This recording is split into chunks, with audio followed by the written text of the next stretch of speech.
Good evening, everyone. We'll just allow for attendees to filter in, and we'll be starting momentarily. Thank you.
All right.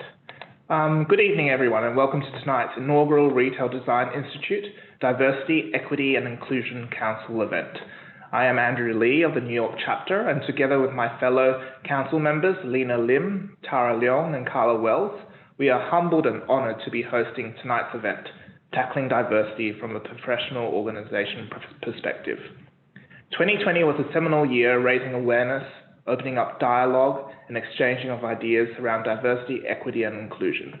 Following the death of George Floyd in Minneapolis, major demonstrations throughout the country and around the world were sparked at the end of May last year. The Institute established the Retail Design Institute Diversity, Equity, and Inclusion Council in June last year, and the council formed goals organized around 3 pillars of listening, sharing, and creating. With the new year, this effort remains as important as ever. We are still in a global health pandemic. We are into day 3 of Derek Chauvin's trial on George Floyd's death, and there's rising violence against Asian Americans. Amidst all of this, we are here today to launch a series of discussions tackling diversity. We intend to provide a platform that allows our members and members of our industry to learn from thought leaders and discover paths to enact change. Through this series, we'll delve deeper into diversity at a retailer level, both in the field and at corporate offices, explore diversity and mentorship in the design profession, and investigate the importance of education from K through 12 and college and graduate programs and the role it ultimately plays in creating a more diverse profession. To kick off, we have this series. Tonight, we look at the professional organizations and how they are tackling diversity through membership, accreditation, and advocacy. Tonight, we have invited leaders from the American Institute of Architects, the National Organization of Minority Architects, the IIDA, and the Women Presidents Educational Organization. I would like to introduce our moderator this evening, Keisha Blake Harp, Executive Director, Women's Presidents Educational Organization. As Executive Director of WPEO New York, Keisha oversees all outreach efforts and develops the organization's program and events. Her responsibilities include management of the WBENC certification program and certification committee membership, as well as recruitment and retention of women business enterprises. Tonight, Keisha is joined by Elsie St. Ledger, President-elect IIDA New York, and Interior Designer and Assistant Project Manager at NYU Langone Health. Gregory Schweitzer, President, the New York chapter of the National Organization of Minority Architects, and founder and managing principal of Gregory Schweitzer Architecture. Kavitha Matthew, Special Projects Director, AIA New York, and founder of Equity CoLab. We want to thank all our guests tonight for their ongoing work with their organizations and joining us this evening to share their perspective. And with that, I'll hand over to Keisha. Thank you, Keisha.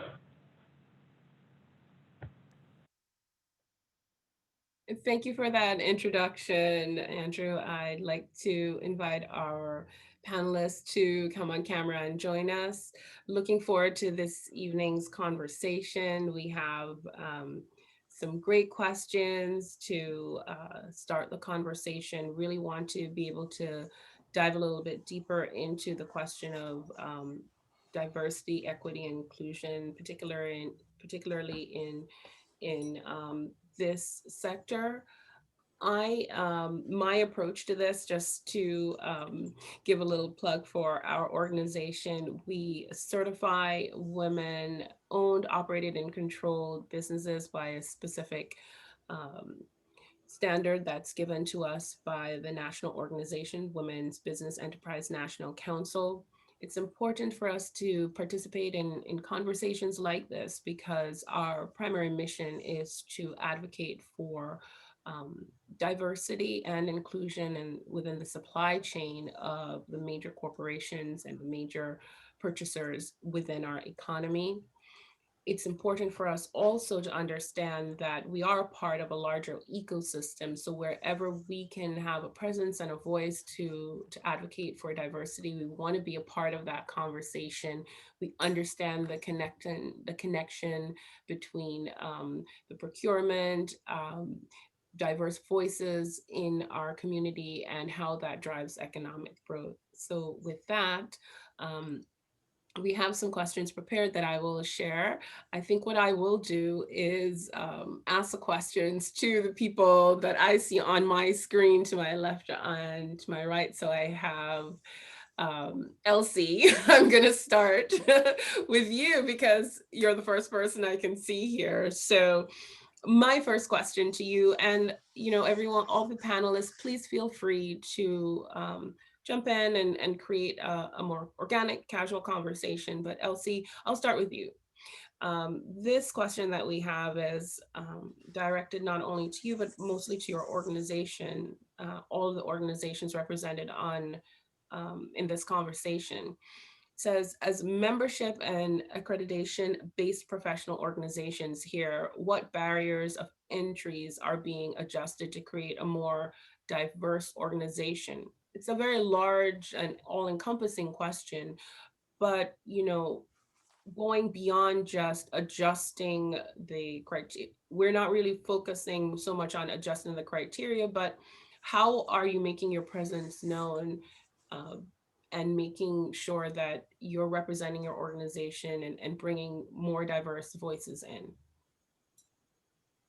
So that's a very complicated question. Thanks for making me first. Um, just my luck, right? Of course. Well, there are, of course, the superficial, managing the cost of membership,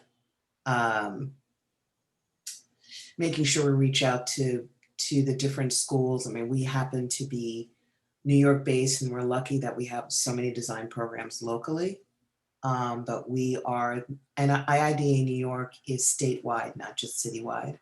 And so we've made a point of reaching out to schools outside of the metro area. So we do have city centers in Rochester, Albany, Buffalo, and Syracuse. And so we have reached out to the local design schools and design programs and have a pretty active knowledge forum is what we call it, pretty active outreach to students.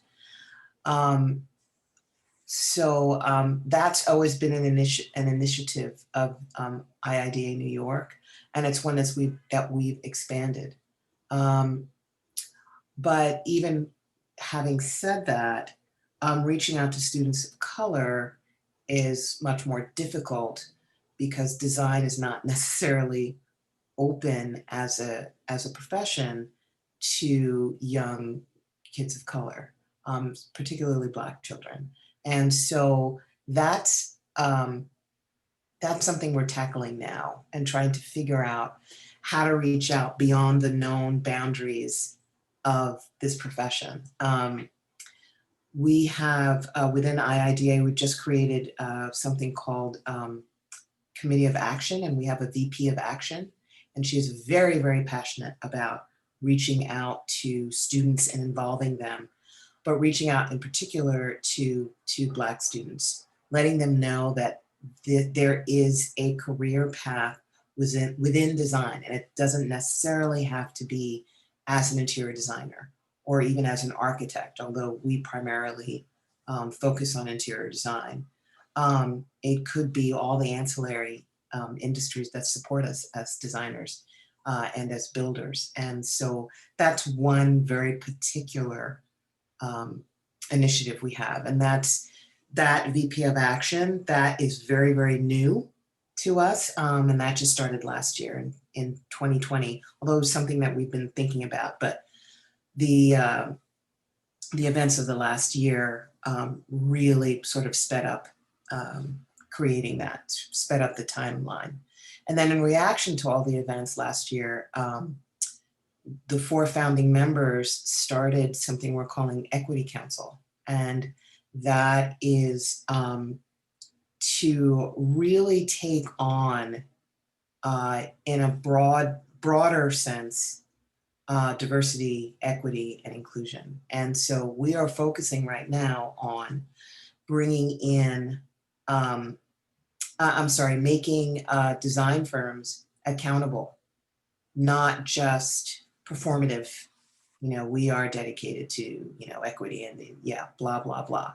What we want, what we're starting with is what everyone understands, hard numbers, right? A certain percentage we would like to be, Black. And what does that look like? And how do you do that? And then how do you engage leadership and all staff in equity? Is it a matter of training? Is it a matter of workshops so we are working all of that out right now, and we are launching that officially this June 2021. And so it's a passion project, but it's a long-term project, and it's one that IIDA New York, when we went to existing leadership, leadership at that time, they were like, yes, absolutely, go for it, absolutely, yes, because we've all been thinking about how to react to this and thinking about our role in what is and isn't within the industry. And so, yeah, that's a long-winded answer, but to a very complicated question. Well, yes, of course, because then, it really, I think, naturally falls into questions about even promoting the profession itself, right? So then speaking to students of colors to say, well, what exactly what courses do I have to take? I think I'm pretty good at art. I'm really good at color. Right. And we have different, within the organizations, we do have different committees addressing all of that. The other thing that VP of Action, the Action Committee looks into is community outreach. Right. And so that's beyond diversity and inclusion, but it's also in a way,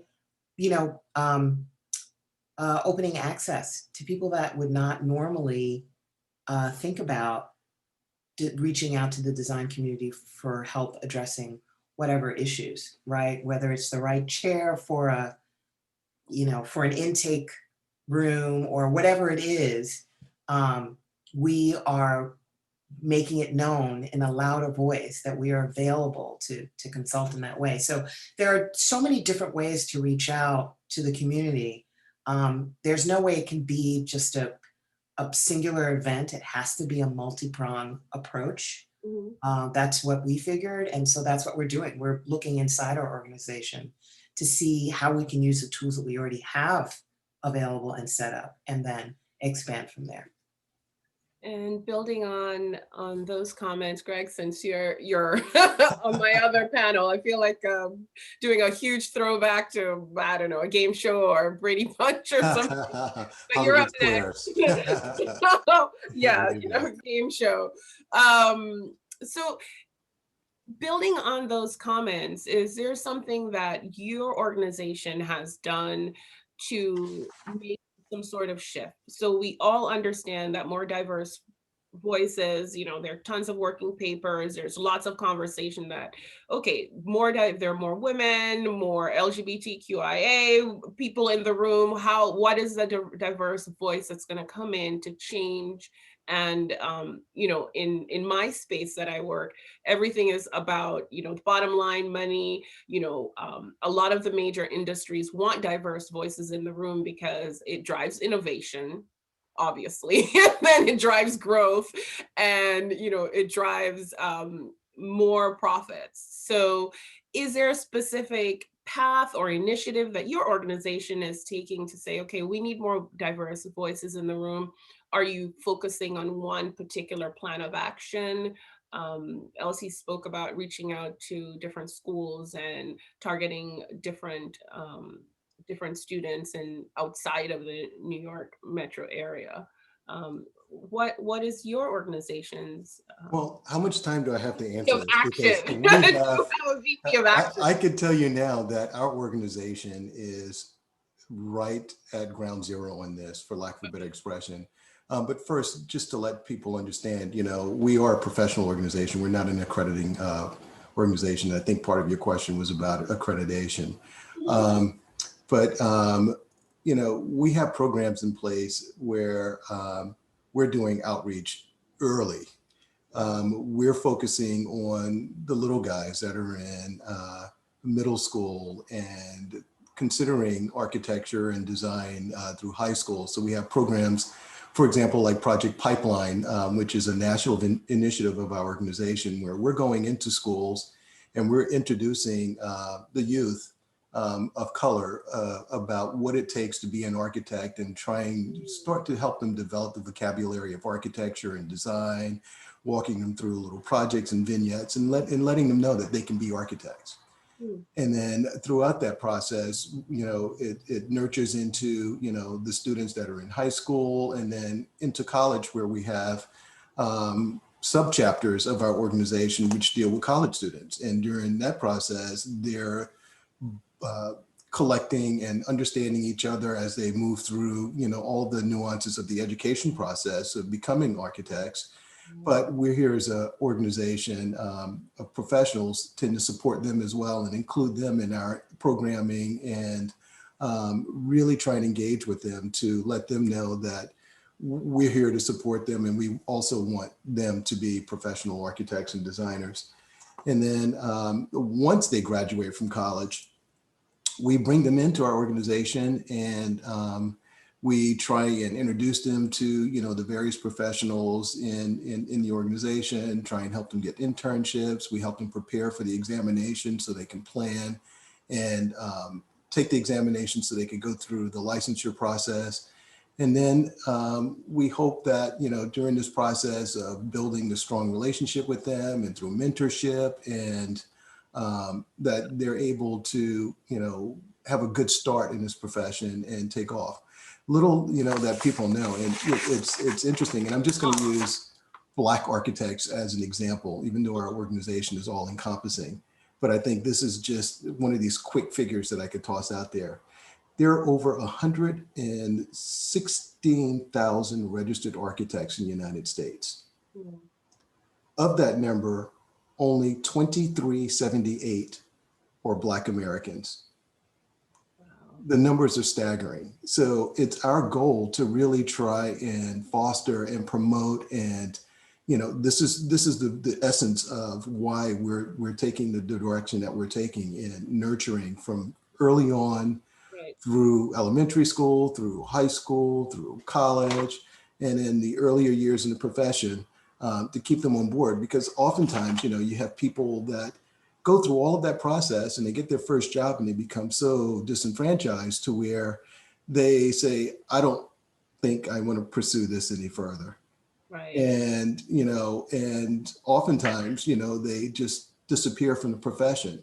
And, you know, we're trying to, you know, plug the hole and give them the support that they need, and let them know that, you know, yeah, it's tough out there. And yes, you may be the only person in the room sitting at the table, hearing the conversation. And because you are in a position of where you're not necessarily in power, to where you just kind of recede in the room and not be as dominant as you possibly could. But we're teaching our folks not to do that. You know, use your voice. If you're the only person in the room, you're the only person sitting at that table, use your voice. take that opportunity to let people understand that you're also the professional in the room.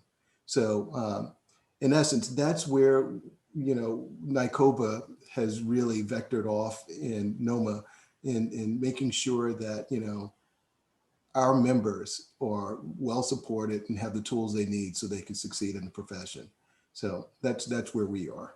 That's quite a lot of work. That's amazing amount of outreach and connection and fantastic touch points along every single level. I will say I have a 2.5-year-old, and he got a architecture for babies from a baby 101 series. So we've had a lot of conversation, and I was like, I can't believe there's architecture for babies. So Yeah. even you guys are starting young with your outreach, so kudos. Yeah, you have to, because that's the only way that we can really feed into the system. I mean, right Right. now, with the numbers as low as they are, that's kind of off-putting to some people. Oh, absolutely. And initially, with the licensure professionals, people of color, originally had more men than anything that did that. And now you're seeing to where the profession is really starting to open up a little bit, to where you're starting to find more women of color becoming these dynamos in the force and in this whole effort, and walking into this space and really showing up. And it's a great thing, and I want to see more. And anything that our organization can do to help that, that's what we're all about. And exactly to my point about being part of the ecosystem, for our organization advocating for women business owners, we see a lot of women in construction, a lot of women who are engineers, and really making sure that they see the connection between even a conversation I had recently with in the entertainment with Viacom, CBS, Warner Media, and all these organizations said, well, we're looking for people in design, but we can't find them. There are no women of color. We can't find any women in construction. And I know that I'm in a position of a lot of privilege. And I was like, I know tons of women who are architects and who are in design and that can help you build a set. But it might not be, to your point, it might not be a situation where you're going to the right places and having the conversations early enough to say, well, if you're working in design, there's so many options for you, right? Right. So I'm going to bring Kavita into this conversation and for you to share a little bit more about your organization, your strategy. Elsie, I'm going to steal this title from your organization, see if I can come have it as a trending topic for VP of Action. I love it so much. Tell us about your path for action on your organization. Yeah, I'd love to, and I'd love to go into a little bit of my history of how I got to AIA New York. It's actually not typical, I think. I'm an architect, a registered architect. I've been working for over 20 years, and really, it dawned on me early how male dominated and how white the profession was, to be honest. It really did. It hit me and impact me, but it got worse and worse as I got further in my profession. I thought, here I was, I graduated in a class that was half women. I assumed there would be half women kind of rising up the ranks along with me, right? And that was not happening at all. And as Greg mentioned, in those numbers are insane. And I wasn't even aware quite of how bad it was. But that 2% of Black architects has remained 2% for over 50 years, as Whitney Young can tell you. But what brought me back to AIA, because I had actually been a member, I scrambled through my career. I was like, I have to get registered. I have to check all these boxes. I have to get, these kinds of jobs. And I got through all that. I was an AIA member. I tried to be active, but realized, what? I went to a conference and I was like, oh my God, no one would talk to me. There's no one who looked like me. Everyone, I literally felt like I was in a room full of I was just shunned. I was like, okay, I guess I'm gonna go get my continuing ed credits and go home. It was very jarring, and it actually had an effect on me to the point where, at the point where I realized, like, this membership's not worth it to me. And I dropped out of AIA.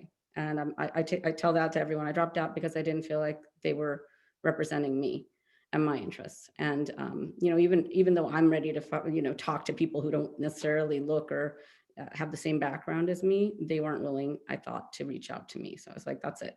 So fast forward many years, I kind of realized, you know, if I want to see action happen, maybe I have to be part of it.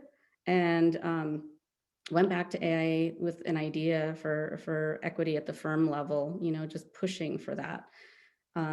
As Elsie said, you have to hold these organizations accountable, right? And what I saw was a lack of transparency, a lot of things that happened kind of behind the scenes and were understood, and promotion practices that weren't very, you know, I'll go into that later, but all that brought me back to the AIA because it was the biggest organization of architects I could think of. I'm like, okay, I want to have an impact. Let me talk to these folks. I went to the New York chapter, kind of said my piece, and with some back and forth, I actually went on board and on staff because I was like, if I'm going to be a member of this organization, I want to feel like the organization offers me something. You know, somewhat to my surprise, I guess, there was years that I wasn't involved that I realized there are amazing people working in this organization. They have over, I think, 26, 27 committees that are focused on various issues that really go deep. And I was part of several programs that we started recently, including like the Civic Leadership Program and a community outreach and service, day of service, and also a high school program that we started a couple of years ago to connect with students who may not know about architecture. And there's a lot of misconceptions, I guess, about architecture out there, you know, like what you need to know and how you need to be good at math. Thank God my guidance counselor told me that my mediocre math was okay. Like it was my design skill, my art, my interest, my passion that really got me through school and could get anyone through it. So all of those things said, I feel like, you know, you said something about barriers to entry and how are we dealing with that? And rather than me fixating or focusing on like membership dues, what I want to see is value for your membership, because I feel like people are willing to join and be part of something or pay for something if they are getting something out of it. So my focus is really on pushing to have programs that appeal to more than just that, you know, kind of very monolithic group of architects that were, it felt like AIA was serving for a long time. And I think nationally, there's a lot of things that they're doing to try to move the needle, whether it's with architects of color, whether it's with women architects, whether it's with, you know, different communities they haven't reached out to before. I think there are things happening, but it is slow and it is a very complex, you know, multifaceted. There has to be outreach on so many levels, and it has to be not just statements, it has to be long-term planning and action. It's not going to be an easy road, but it's definitely doable if we're all kind of in it together. So that's my spiel. Oh, that's excellent. And, you know, it really ties in also to a lot of conversation that we've been having in our organization a lot about allyship. And we're a women's focused organization, but we always talk about on a national level, we have a program called He for She's, for example, which sounds a little silly, but most of the chief procurement officers are men. And so we don't have buy-in or allyship from different communities, to your point, then how are we going to bring people in, and what does that look like, right? So, you know, how do you change the general perception of the industry through your organization, right? So becoming more inclusive and bringing people in and going through the mentorship and having the conversations to say, here's something we know that you're good at, and here's another path to success, another profession that we'd like you to consider. But how are you, and anyone can jump in and answer this question, are there, you know, general perceptions of your industry, and that, you know, you understand that it could be very male or very white, but how do you have someone who is not a minority that can come in and say, well, I see value in this and important? Are you having those conversations and saying, you know, we need your help as well? Yes, we are having those conversations. For instance, Equity Council, there are 4 founding members, and one of us is white. And that's Erin Ruby, who's the current president of IIDA. And she's very much an ally, and she's very much, this is also a passion of hers. Allies exist. They're all around. And what I'm starting to find is that they don't always know how to reach out and be allies. And so part of IIDA's mission, not stated, but I think sort of in the back of all our minds, is how do we remain open to ideas from everyone, right? Even though Equity Council, for instance, is really focused on equity for Black designers, how do we remain open to ideas? How do we remain open to different facets, different perspectives on how to tackle this seemingly insurmountable problem of lack of representation in our industry? Because the perception is, and rightly so, that it is very white. It's interior design, so right now it's like 75%, 80% women, but it is, even from where I sit, 95% white. So, I mean, I don't know if that's true, but that's my perception. And so if that's my perception, and I've been in the business for 12 years or 13 years now, I can't imagine what a young person thinking about, different or alternative careers, when they look at this, I can't imagine what they see.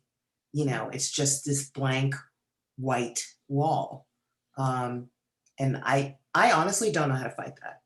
I really don't know how to fight that. So allyship is key, because there may be somebody out there with an idea that says, well, okay, so maybe I'm part of this big white wall, but I can give you an idea of how to break through.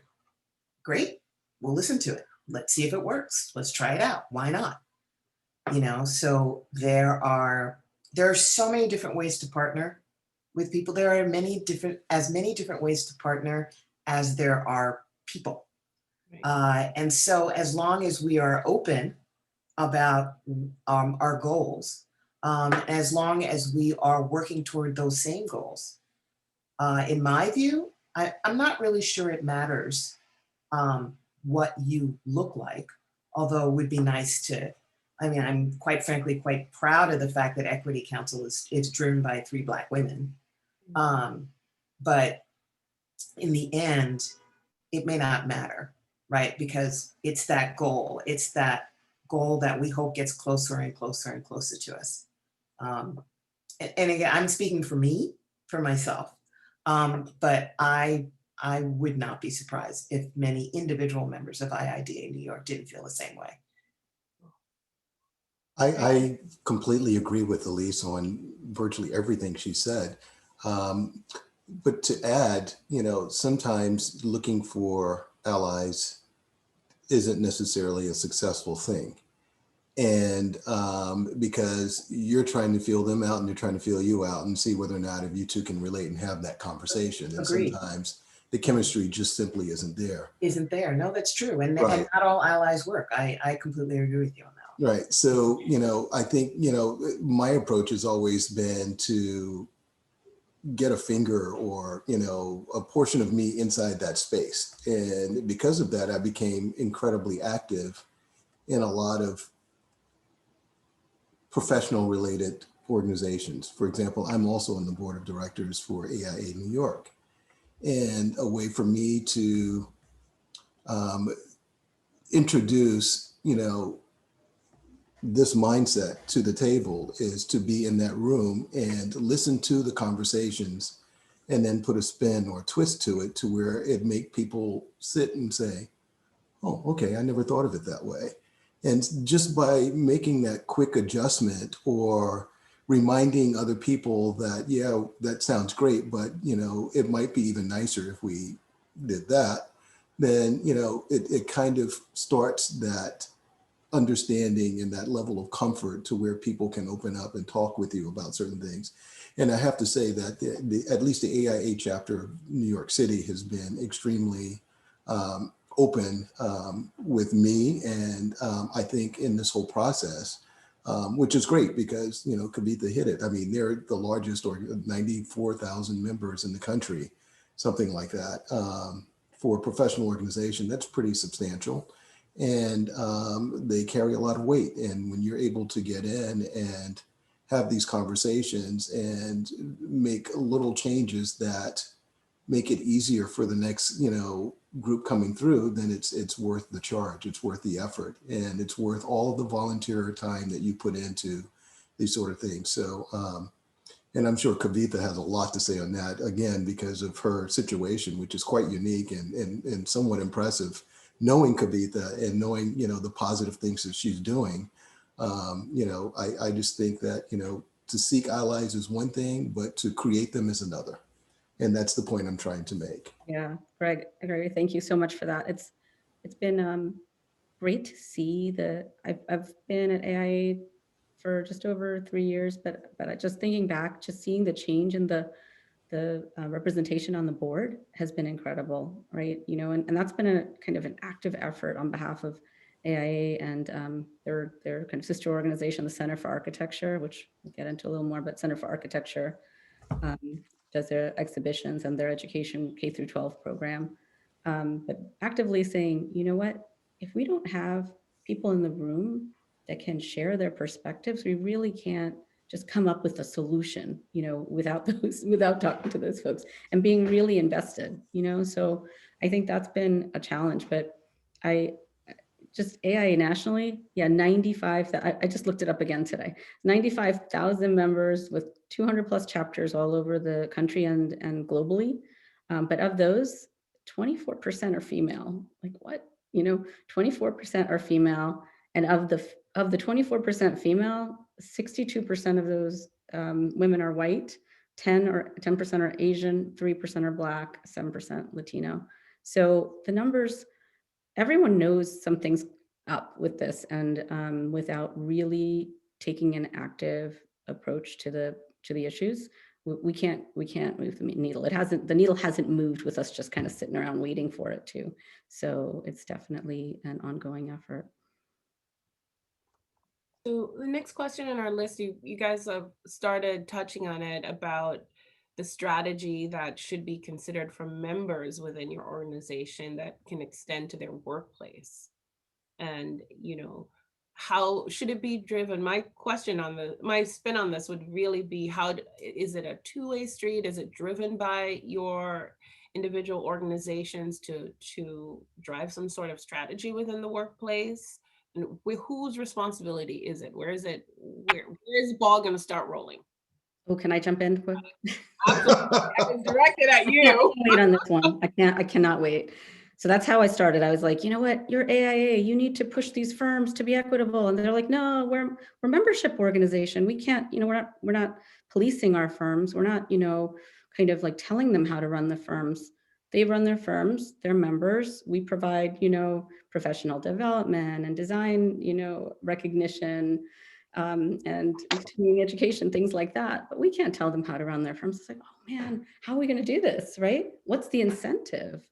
What's the motivation? And what role does a professional organization? I kind of like grapple with this constantly because I think some of it has to come from different levels. Some of it is grassroots from people working at firms pushing. But again, you have to recognize the power structures in the firms, you know, and you have to also recognize that sometimes leadership doesn't know what's going on with the younger folks or the newer folks or the people who don't look like them in the firms. So that disconnect is really present. I think with AIA nationally, a few years ago, they put out the guides for equitable practice, which I think are a great resource. It's a 9-part kind of series where they did in-depth research and formed kind of ways for firms to start for architecture firms or design firms to start talking about these issues. They apply pretty much to any professional organization or workplace though. So I think those are really helpful. And with AIA New York, I know that we have a diversity and inclusion committee, which was pushing recently, especially after the murder of George Floyd and all the statements that came out and the firms like all kind of expressing solidarity with the movement. They came out with, I think they called it the baseline 5. It was kind of a challenge for firms to take on these ways of increasing equity at their workplaces. So again, I think it's a little bit of back and forth because I think the AIA may be looking for members to say, we want this, and then they can kind of respond to it. And firms are looking for like, well, we need guidance on this. Where are we getting it from? Shouldn't our professional organization provide it? So it's a little tricky. Yeah. And I'm sure others have more to say on that. Yeah, I agree, Kavitha. It's when we started Equity Council, what we found when we started reaching out very selectively was that firms were waiting for guidance. They had no idea how to begin. And what we found is that we didn't even have a baseline. We had no idea, even in New York, how many designers of color we had. We had no idea how many Black designers there were. We didn't know how many were employed at the large and medium-sized firms. We had no idea. No one's keeping track of any of that. Interior Design Magazine doesn't ask that question, and that's the industry Bible, and they don't ask. They ask about billing and other things, but not about that. That's not their focus.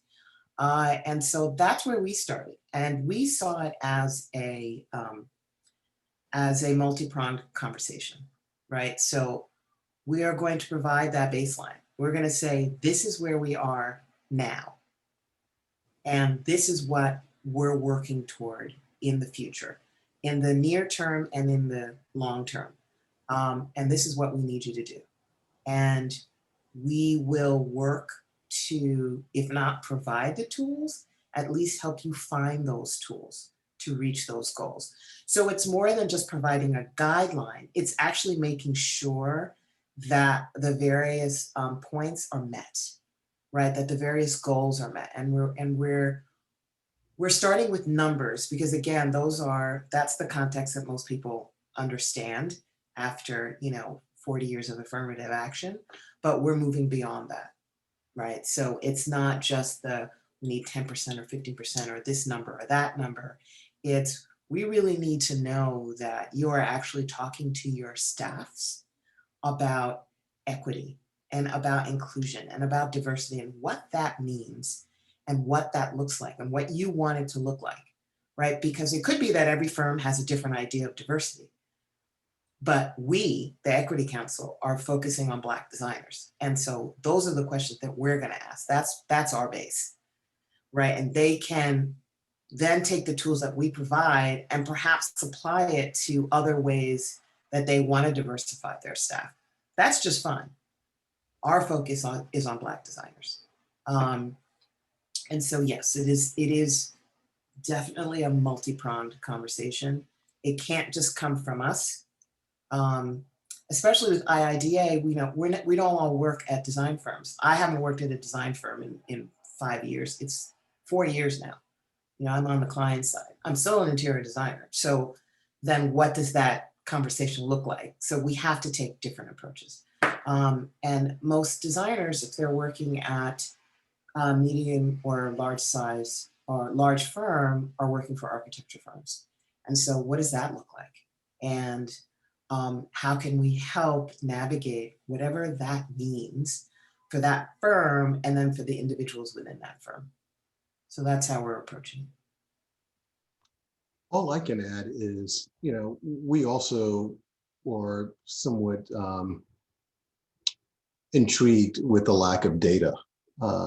So we can, find better ways to, project in the marketplace and bring attention to certain things in certain areas. But I know, that there are, a couple of grassroots groups of, loosely connected people within AIA and within NOMA that are really pushing now to our professional organizations to create a mandate to where perhaps continuing education is the way to go. And if that mandate is out there to where you have to take so many continuing education units per cycle in order to renew your license, in DEI or DIE related areas, then what you're doing is you're really forcing, again, that conversation, and or you're forcing people to sit and listen to, what some of these differences are, and and how minority professionals perceive the profession, which is slightly, I'm sure, different than the majority. So I would just keep an eye out on some of these initiatives that are out there, and there's some really bright people out there right now that are really working the back channels trying to make this happen. One happens to be the president-elect of our organization, and she's very active doing that with a whole bunch of her colleagues from AIA and sort. So I think things like that will kind of not just force the conversation because it's the flavor of the day, but it would institutionalize that conversation. It will force everyone to have that conversation at least 1 hour or 2 hours a year in the context of the profession. So I think that little things like that could also help. And then, just we people of color, just make sure that when we show up, we show up. And and I always tell the folks that I work with and encourage and mentor, do whatever you can to be that expert in the room. So when someone says something, you understand it, you got it, you can move with it, and over a period of time, they'll look at you as that expert. And I think that that's very important, because there are a lot of people that have licenses that probably shouldn't have them. To be honest, you know what I'm saying? So this is a way just to make sure that people understand that we're also talented. We also have the ability to solve complex problems, and we're able to communicate, with the same language, and the same depth of knowledge as, the non-minority folks are that are the majority. So there's a lot of things that we can do, and I think we've hit on a lot of them. The education portion of it, the ally portion of it, the understanding from your point of view, and then taking the situations that you're in to try and make a change in that way. And now with the idea of perhaps continuing ed, making it a institutionalized or more corporate way of keeping this conversation alive, I think are all very positive things. There's absolutely nothing that was said today that I think would deter for that, but only encourage. And we have a question in the chat that says, that I think is connected to our conversation right now, where it says, can you think of one thing attendees can do in their daily jobs in design that we can take away today to help further diversity? Anyone can take it. As I look at Kavitha. Yeah, sure. Oh, I can't tell you're looking at me. See, that's what's so hard about this. I know, because we're all like on I know, I'm like, yeah, sure. on our screen. I think one thing I was thinking about, kind of like thinking about this event tonight and what we wanted to talk about, what people want to take away from it is ask, don't assume. Like this is something that I find it happens a lot in terms of, and I mean that in terms of, we make assumptions about a lot of things, or the most powerful or the majority voice in the room is the default answer, right? So let's not make any assumptions, whether it's about like, oh, that person who just came back from maternity leave, I'm sure she doesn't want to have this complex design role anymore, to, right? I mean, you see this kind of happen all the time. And people think they're doing this person a favor, and you're really just like kind of sidelining their career. But I'm saying, as a designer, don't make any assumptions. And I know that's a hard thing to do, but if we're going to design is to me is a series of solving problems. We have to identify the problems, but we also have to identify, like, who are you serving at the end of the day, right? Is it just that one person who's speaking for the client, who's not necessarily the end user? Is this a space, is this a place that wants to be open for everybody and accessible for everybody in every way? I think you have to just kind of keep going and asking those questions to yourself, and always know that there's opportunity to learn. I think the whole, and that CEO thing, the continuing ed thing is amazing. I'm trying to be part of that conversation a lot. I love that idea and that push. But I think there's like a fear around talking about these issues, and a threat that's like someone's being called out as being biased or being whatever. And I think the first thing we have to do is just be open to talk and understand each other's perspectives. So as a designer, I think don't make any assumptions. That's absolutely true. IIDA had an event late last year or earlier this year. I can't tell. Time means nothing in this pandemic. It really doesn't. We had a conversation, and it was a great turnout. We were talking about diversity, equity, and inclusion and justice, and what that looked like, and how do we start. And I was speaking about not making assumptions. I was so pleasantly surprised at how many white participants are like, I want to have this conversation. I just don't know how to start it. And I don't want to start it and insult anyone in the room. And my response is, if you're expressing an interest in this, you're not going to be insulting anyone. Certainly not a Black person in the room, because our reaction will probably be, okay, well, let's hear what they have to say. And if you're coming from a good place, my reaction anyway is, oh my God, an ally? Yay! Like, somebody has to say something.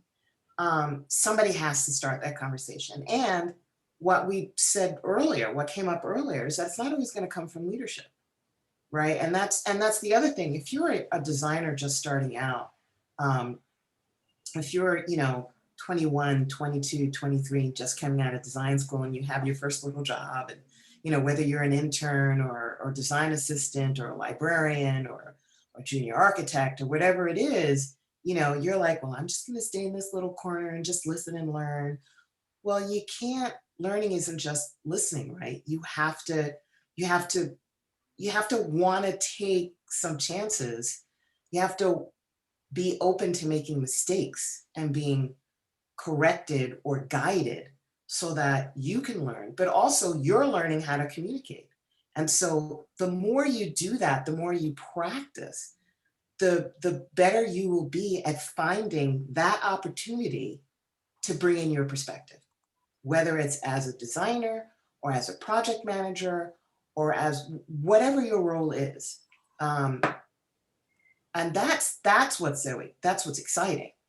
As you grow, as you figure out how you can contribute to your firm or to your team, is how you're going to then find out how you can bring up these topics. And sometimes it's not even a matter of bringing up the topic. I mean, if you're, I not too long ago, we had a conversation at work about why there was reluctance among certain populations to get medical care.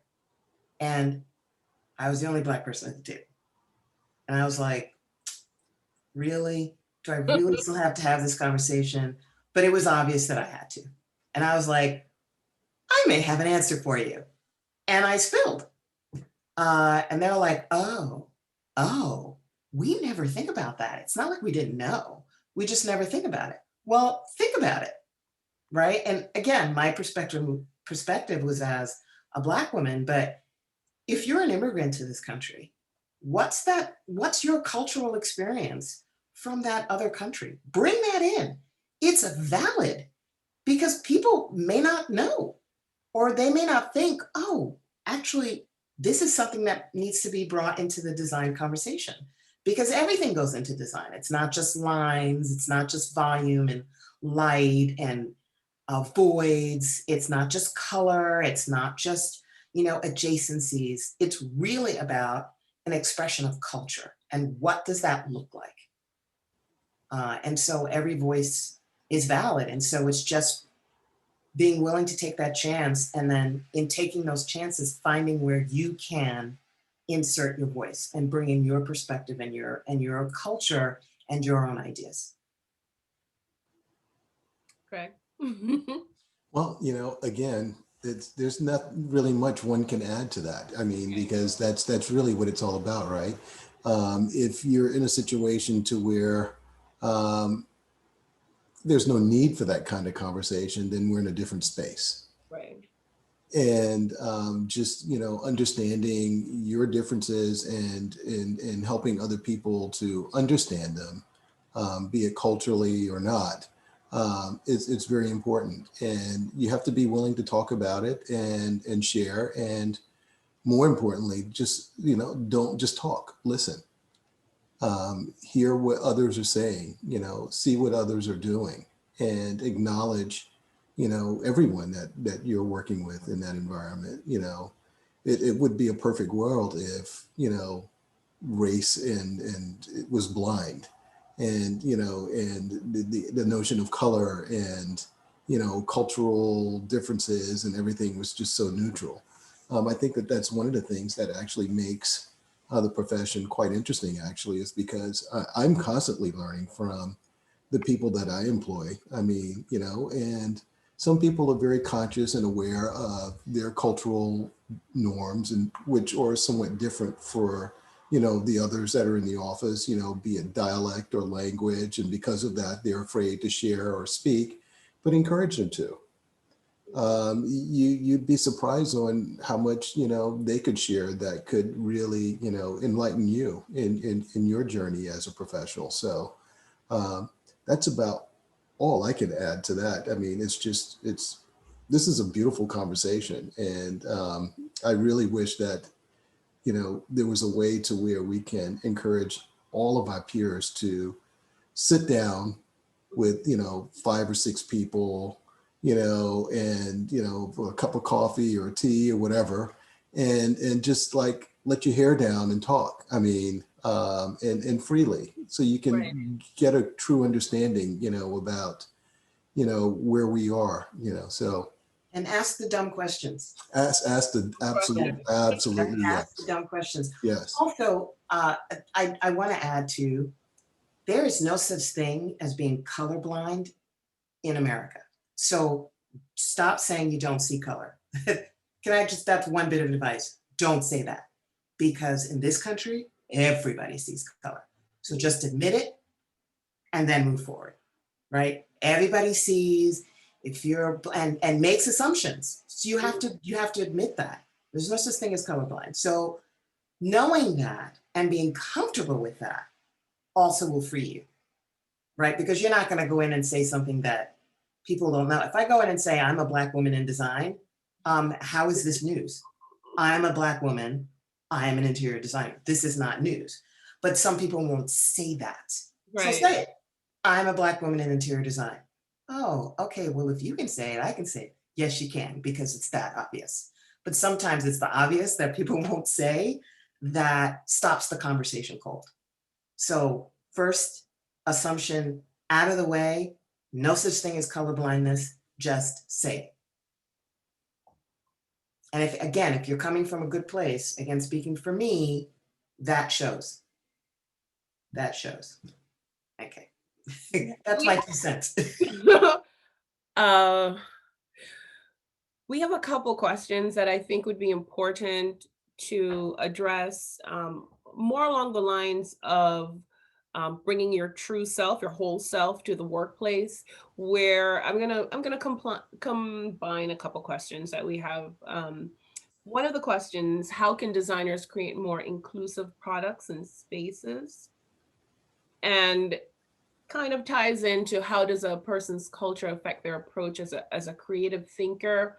I think I'd like both questions to be answered, but I'm going to have it as a choice for anyone to answer, any of the panelists. I'll start because I'm probably the most dry and boring of the group. No, not true. Stop. No. But, it's being who and what I am in this country and going through the education process in this country. You're taught to think and see and process information a certain way. And, I don't have an outside cultural influence per se, other than being Black American and grew up on the street. And, it's a very different thing. When you're taught, day one, architecture history 101, and you're talking about,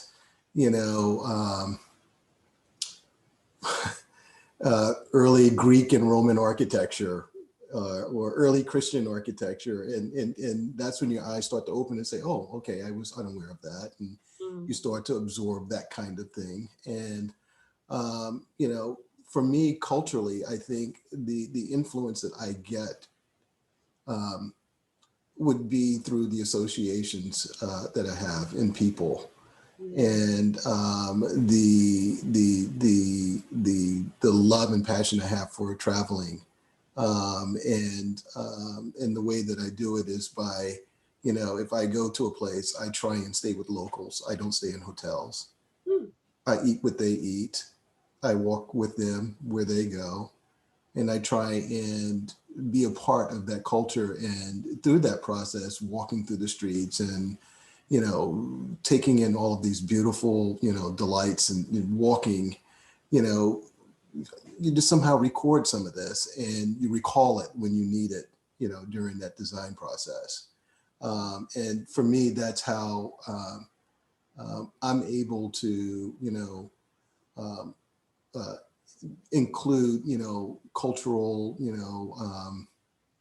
influences into anything that I do. But I wasn't born in, in the Caribbean or, in Africa or in Europe. So I don't have those things to draw upon. So I rely heavily on the people that I surround myself by. And that's how I get my, for lack of a better, adobo in my everything that I do. So.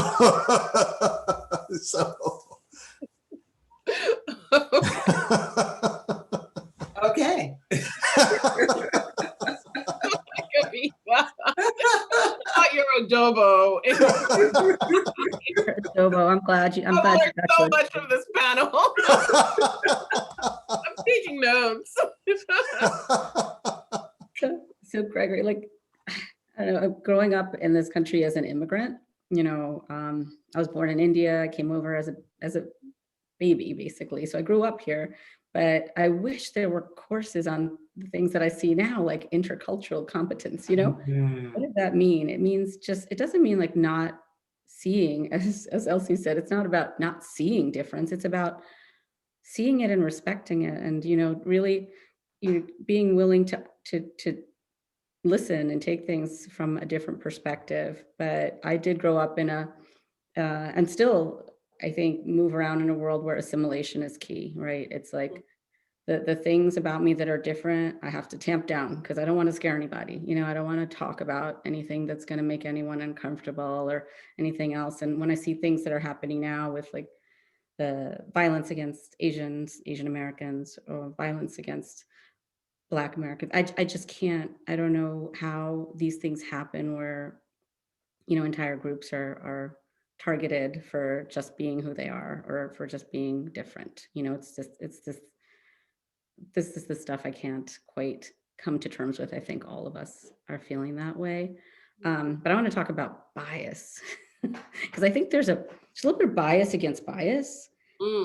And we all have bias, and that's like the starting place for maybe that acceptance of saying bias is just a way we see the world, right? All of us see the world through our experiences, how we grew up, what our family thinks, what we heard around the dinner table, what we saw on TV. Everything else kind of bakes us into this person we are. And I think of bias as this like shortcut our brain uses to make a judgment call.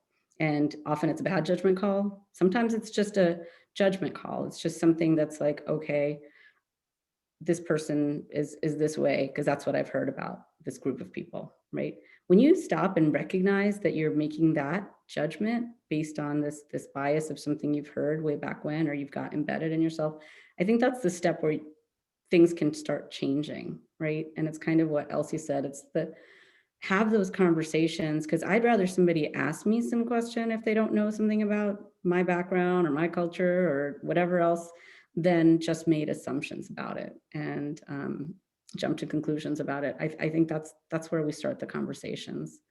I can't even remember your question, Keisha. No, I The two parts that, but I do feel I do feel like that's what kind of I wanted to jump in there and just say that I think the hardest thing about, dealing with these things is actually recognizing that we're all coming from some level of a place of some bias, right? And it doesn't mean you're a horrible person or you're evil. It's just recognizing it in yourself and where it comes from. And is it valid, or is it something you need to kind of stop in your tracks and be like, wait a minute.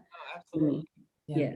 Yeah, absolutely. I agree, Kavita. I think everyone is biased, right? We all live in our vessels. I can't jump from my vessel to Kavita's or to Greg's or to Keisha's, right? This is the only vessel I have. This is the only eyes that I can see through. So that's already the bias. I can't see it through someone else's eye. I can't see the world through someone else's eyes. The trick is to open your mind to other people's experiences and accept them as valid. In terms of bringing your own cultural richness to what you do, I think also keep in mind that design is more than just being an interior designer or an architect, right? There's product and industrial design. There's so many different ways that you could express yourself. And if you're express yourself and also contribute to the world. And so if you're thinking about making products or designing in a way that is more inclusive and that is more accessible, maybe that's not interior design for you. Maybe it's furniture design. Maybe it's designing, please, an attractive hip chair, for instance. Like, there are a lot of hip chairs out there, but boy, are a lot of them ugly. And I'm not gonna name anybody. I'm just saying, that would be nice. Can someone come up with a really beautiful, weight-bearing hip chair? That is, it's inclusive. Yeah, it brings in your design sensibilities. It also brings in your own cultural and world experiences, because you may know someone who has orthopedic and bone issues, right? So that's one thing. Design carpeting or design hard surface flooring that aids with designs in color, but that aids those with neurological disorders like Parkinson's or Alzheimer's or dementia. That was something that my eyes were open to, because my father suffered from dementia. And any little change, he would freak out. And I'd be like, Dad, it's just the floor. But he's perceiving it in such a different way. It's a change, and he couldn't process it. And so, hey, bring on your creativity. Like, I don't happen to be a product designer, but that certainly is something that I keep back of mind when I'm looking at spaces. And when I'm in a meeting and we're talking about flooring and we're talking about changing from one type to the other, that's something I always bring up. Like, guys, there's a huge difference between the corridor and the exam room. Like, can we talk about this? And we talk about it. And I don't have to say, well, my father had dementia. No, you just bring it up. Like, this is what I see. And it's maybe something that no one else sees at the table. But you've brought in your ideas, and there's that little spark of something, right? That will bring in your perspective and your experience into what you're doing. Yeah, I think I answered the question. You did, and then it kind of triggered something for me as well, because I was participating on another panel last week about allyship and having a conversation about diversity, and it was really interesting because one of the participants said, I came to this conversation thinking that diversity was only about race. And it never crossed my mind that I had to bring this up. So your comment about hip chair and the diversity and the use of all this, I think it's important for me to say that diversity doesn't only have to do with race, ethnicity. It goes with gender. There are people who are LGBTQIA. That's a different community. That's a diverse community. There are veterans. There are women. There are people with disabilities. There's a huge life outside of your workplace and your actual profession. But here are other elements of diversity. And I think we tend to be so pigeonholed just to think about it. Oh, when we say you're bringing your culture to work, it means, Keisha, I know you're from Jamaica, so you're gonna bring bring that to the workplace. No, there's some other things I can bring as No, well. I think I find that really amusing where people are like, well, if you're talking about diversity, you're talking about race. And it's like, well, I come in as I walk in as a Black woman. What are the assumptions you make about me? Well, I'm going to break some assumptions for you. Right. I speak or am familiar with 4 languages. Did you know that? Would you have assumed that if I didn't say it? No. I grew up speaking French. I learned English when I was 4 or 5. My parents are Haitian immigrants. And I speak the way I do because my parents insisted, you're going to be in this house and speak English, which we'd really rather you not do, then you're going to speak it properly. Right. And there are no slang words in this. If I don't know what it means, you're not going to say it. Okay. Okay, fine.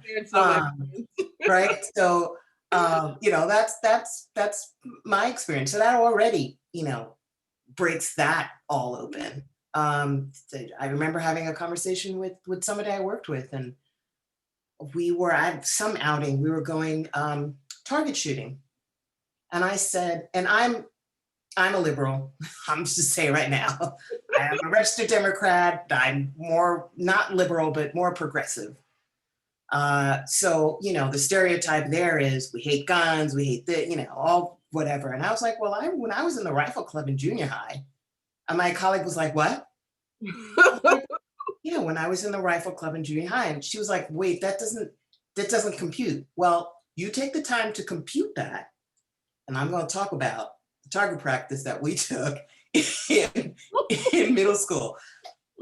There are so many prejudices that people bring to the table. Mm-hmm. And it's not your job to break them and to be like, I'm going to be, the myth buster. Right. But when there's a chance to break that myth, man, take it. Absolutely. Take it. You would be surprised at how that opens up the world, not just for yourself, because then you get to talk about your experience, but for other people to ask you questions and to bring them in. It's so important. And that's design too. It's bringing all of that in, right? Gregory mentioned adobo. If we're gonna talk in cooking terms, if you're gonna be, you want to bring in the spices and the different sauces, and are we gonna saute or fry or bake, or there are so many different approaches to design. Flavor. Mm-hmm. Sorry, what? Flavors.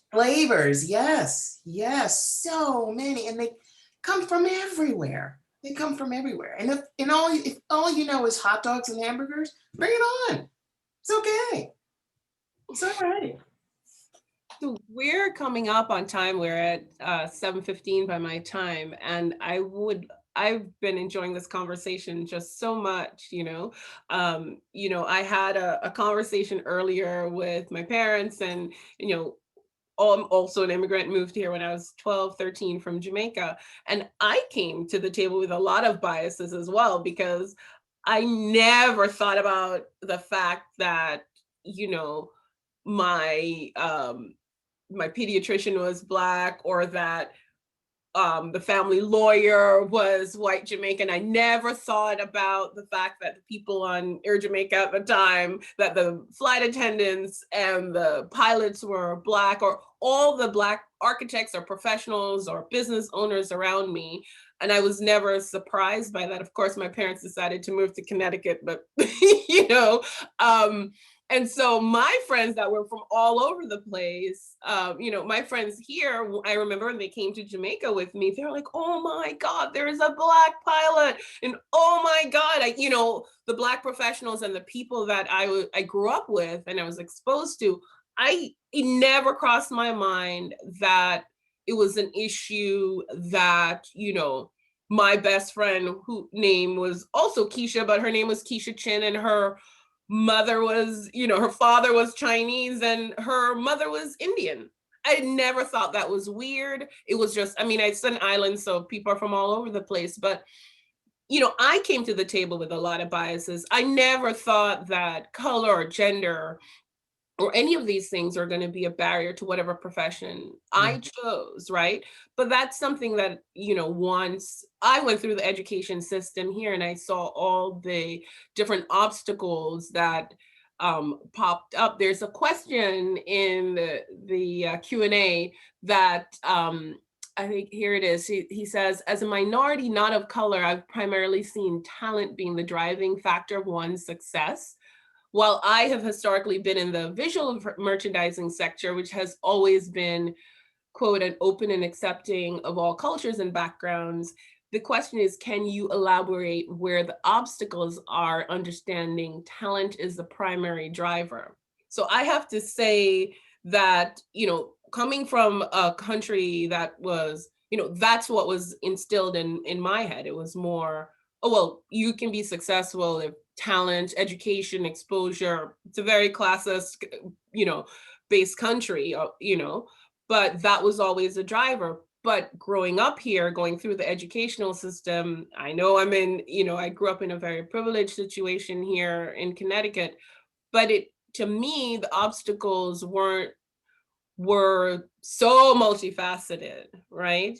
So I'm going to ask anyone on the panel to address that question about the idea of the talent being the driving force and the obstacles there, because I think it's an important question to answer. Yeah, I unfortunately, I think talent is rarely the deciding factor. Rarely. This is my second career. I was in magazine publishing. I was a writer and editor for 20 years before coming to design. And I can tell you, even there, talent was not the driving factor. It was who you knew and what you did and who you did it with. And you can take that any way you want, because it's probably all those things. Yeah. And I'm sorry. sorry, I had to go there. And I don't think it's quite so mercenary in design. Thank God. It's much nicer people. And it's a completely different mindset. But I still find that talent is rarely the driving factor. It still is who you know. Mm-hmm. That's why it's so important to speak up when you can, right? And to get out, and if you can, join a professional organization, because that's the best way to meet other people, get involved. And if you're not comfortable networking, then joining a professional organization is actually easier than trying to go it alone and network on your own, right? Because you kind of have a built-in community if you're getting involved, because you'll be working with other volunteers. And so you already know that you're with like-minded people. And that certainly helped me. I am terrible at networking. And so that's what brought me to IIDA 14 years ago now. Because I was like, I suck at networking. I can't go in and go, hi, my name is Elsie St. Ledger, and I'm new to interior design, and I'm fabulous. Yeah, I can't do that. There are people that can't do that. I'm not one of those people. And so joining a professional organization certainly helps with that. And that mitigates for the reality that talent is not the driving force. I also wonder how you define talent, and that's kind of Mm. key because it's when I spent many years working at architecture firms, a few different firms, and assumed talent meant one thing, the value of a professional meant one thing, and I would see the side of that person in the office, right, who was really hardworking, conscientious, did great drawings, blah blah blah. But I didn't necessarily see all those people going into a client meeting and presenting the Right. ideas and doing the other side. And then I went over to the client side. I worked on the client side for a while. Mm. And my old, like, people from my former firm were suddenly working for me, like working for our client. And I saw them come to the table and I was like, okay, I have a completely different perspective on people. Not Right. necessarily good or bad, but like, oh, that person that I didn't really get their value before, I see that they're amazing at running a meeting. They're amazing at like speaking to the clients in a way they can understand this stuff. What is talent? What are we talking about? And you may, if you're somebody who's working their way up the ladder, fairly easily, you can assume it's based on your talent, but think broadly about the people who aren't getting up there. There's probably just as much talent on those lower rungs, like, clamoring to get up, that aren't making it because of things like what Elsie said, or other factors that are in the way. I think I've found that things that are kind of vague, like talent, are like really bad ways to define somebody's success, and Right. it's better to kind of spell it out a little Yeah, more clearly. I think, in, my slice of the pie, we always have this conversation about, it's business owners. So we say, people like to do business with people they know, like, and trust. And if you're not an extrovert, and if you don't go in the room and have someone Yeah. to make that introduction, Yeah. you might be successful if you're okay, but people like you, right? So you Right. can have that conversation. That could be, to your point, the person who makes the connection, is successful, makes the client feel comfortable, and that's who they want to connect with. Therein lies the genesis of the statement I made earlier about being the expert in the room. Right. hmm you That's know. really what it's all about, because I could tell you that, I literally left a job because I was told that the meeting already had a Black person going to the meeting. And it was not a good image to bring to. And that just ignited a super hot fire, in my gut, and really changed the trajectory of everything that I did from that point onward. So, the key is really just, and I considered myself as being somewhat intelligent and somewhat responsible and somewhat creative.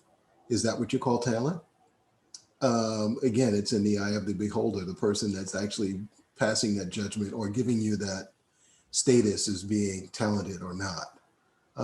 So I completely understand what Kavitha mentioned, and I too challenge the use of the term talent in that context. I just think that there's always going to be obstacles, and it's really about how you navigate through to get to where you want to be. So.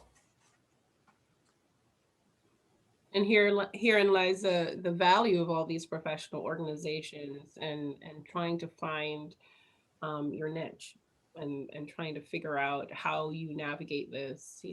For all of our organizations, it's a way of building community, and trying to find that path in, because not everyone is going to have, even if you have this fantastic resume, you still need a way to be present in the room. And how do you even get there? Right. Okay, we have 6 more minutes left. If there's anyone that has any questions for us, please drop it in the chat, or raise your hand, or all these wonderful Zoom functions. We'd love to hear back from you. And if anyone else has some last minute comments, I I think would this like to just make a plug for our organization Please go for it. and ask that for anyone that's interested in learning more about NOMA, to just look us up on the internet at nycoba.org. That's nycoba.org. And it gives you a pretty good idea of who we are, starting out with our mission to our programming and events, and similar type webinars and conversations are happening on our end as well. And would love to have anyone come and join. All are welcome. So I will take this opportunity as well Oh. to plug IIDA, specifically IIDA New York. New York City is the hub, but we are, like I said, a statewide organization. So if you are anywhere near the 4 other city centers, Rochester, Buffalo, Albany, or Syracuse, please consider joining the organization. We are always in search of talented, ambitious, creative people to join our organization. And again, the more voices, the better. And it's iidany.org, and you can find out all about us. And yeah, please join. I really do think that one way to diversify our professions is to join these professional organizations, because what do they say? The squeaky wheel gets the oil. That's it. You know, if you've got the backing of an organization while you're making those squeaks, you know, it's more power to you, right? And it's more eyes and ears for the message. Wonderful. And I'll just say, yeah. In the chat, go for it. Well, I'm just going to say, this Zoom world we're in now actually makes everything a little more accessible in a way. So all of those committees that we have at AI New York, they have committee meetings, you know, every month. And I think if you don't have to be a member to come and see what people are talking about and feel it out. And as Elsie said, and Gregory said, you have to be in the room, right? So I didn't even know that before, that you could just come to these meetings and pop in and see what's going on and feel it out and say like, oh, you know what? I just found like my people, like the people I want to be talking to, the topics I want to be talking about, and then maybe joining in membership comes down the road, but please come be part of the conversation. We've got a lot going on and a lot of other events and activities as well. But thank you so much for inviting us to be part of this panel. It was really nice to meet everyone. Absolutely. This is wonderful. New vocabulary. I'm happy with this. Adobo? Was it adobo? Word of the night. Actually, flavor of the night. Flavor of the night. Yeah, there you go. Thank you so much, guys. I'm going to ask Andrew to come in, and I can't wait for us to have a part 2. Absolutely. Yeah, no, thank you all. I wish, you know, we were all in the same room together. I just can imagine us, you know, having dinner and drinks together, and, you know, continuing this conversation for many, many hours. It was honest, it was frank. You know, I hope it was confrontational as well, but, you know, we were able to really have great discussion, and I want to thank each and every one of you for joining us and sharing with us your stories, your perspectives, and also to the audience for joining us to, you know, kind of delve into this with us to tackle diversity further within, you know, our industry and our organizations and our professions. So thank you very much. Thanks for having us. Thanks. All right, good night, everybody. Good night, everyone. Thank you so much.